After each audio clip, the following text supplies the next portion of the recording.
그다음 댓글로 넘어가 볼까요? 저수가라는데 돈을 잘 번다 이런 건데요.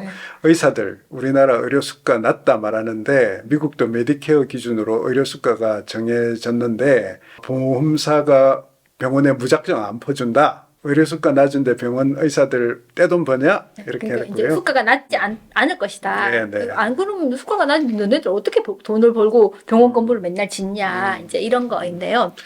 이게 메디케어 수준으로 주면 그러면 아무 문제가 안 생기죠. 네. 근데 메디케어가 미국에 있는 공적 의료 제도잖아요. 근데 그 메디케어 수준에 못 미친다는 게 문제고, 그래서 이거를 이제 현실화 해달라는 게 이제 의사들의 요구이고요. 근데 이 의료 건강보험 수가는 낮지만은 이게 의사들이 병원들이 이렇게 안 망하고 계속 있는 이유는 비급여를 무제한으로 할 수 있기 때문이에요. 그러니까 비급여가 좀 많은 나라가 유럽은 확실히 좀 적은 것 같고요. 왜냐하면 비급여는 영리병원에서만 하기 때문에 네. 영리병원 비율이 그렇게 많지가 않기 때문에 네. 그만큼 자기 돈 내고 갈 수 있는 사람이 뭐 그렇게 많지는 않겠죠. 비급여를 좀 많이 하는 나라가 일본과 우리인데요.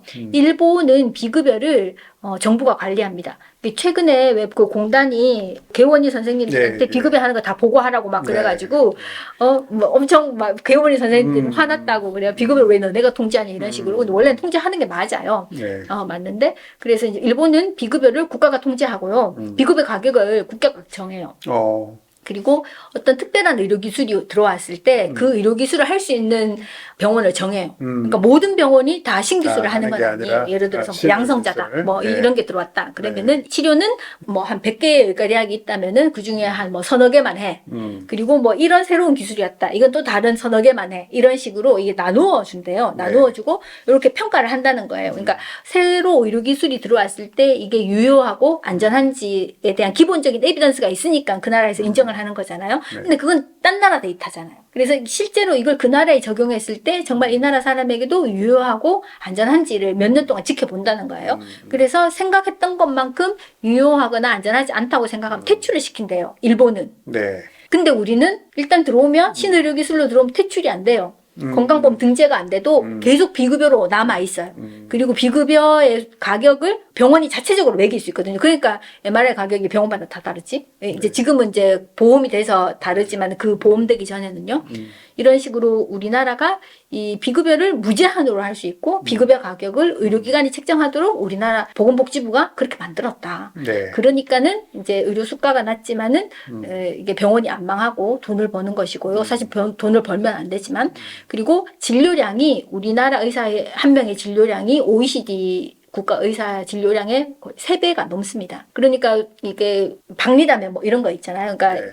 이윤이 거의 없거나 박하지만은 그래도 엄청 많이 해서 규모의 경제를 이루면 효율에 의해서 이제 약간 좀 세이브 되는 그런 것이 있지 않습니까? 그런 식으로 이제 열심히 일을 해서 이거를 메꿔왔는데 열심히 환자를 보고 싶으나 환자를 볼 수 없는 과들이 있죠. 대표적인 게 소아과 산부인과잖아요. 애를 안 낳으니까. 네. 출산을 안 하니까.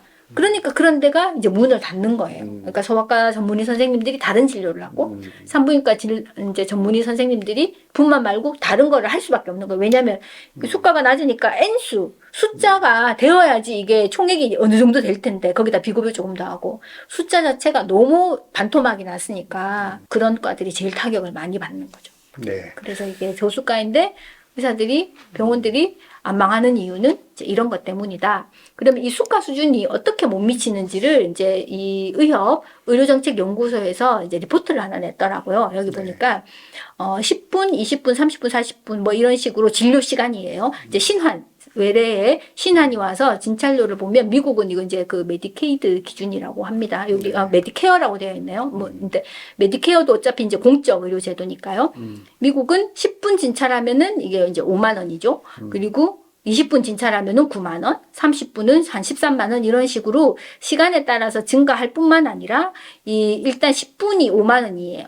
근데 우리는 시간이 아무리 증가해도 14,000원이에요. 그러니까 이거를 이렇게 만들어 달라는 거죠. 왜냐하면 이것도 공적 의료제도고 메디케어니까요. 공적 의료제도고 한국은 건강보험이라는 공적 의료제도 하나밖에 없잖아요. 그러면은 이제 물론 물가 차이는 조금 있겠지만은 이게 우리가 너무 낮고 이게 시간에 대한 가중치가 전혀 없잖아요. 그러니까 이런 게 잘못됐다는 거죠. 그러니까 빨리빨리 환자를 내보내야 되는 거. 그렇게 하면 안 되지만 그러니까 의사들도 교수들도 환자를 오래 보고 싶고 자세하게 보고 싶은데 너무 대학병원으로 많이 찾아온다는 것도 문제고 이렇게 환자를 이렇게 오래 데리고 있고 싶으나 이게 보상이 제대로 안 되기 때문에 이렇게밖에 할 수가 없는 거죠. 결국은 이 공급자를 너무 못 살게 굴면 환자들이 피해를 보는 거죠.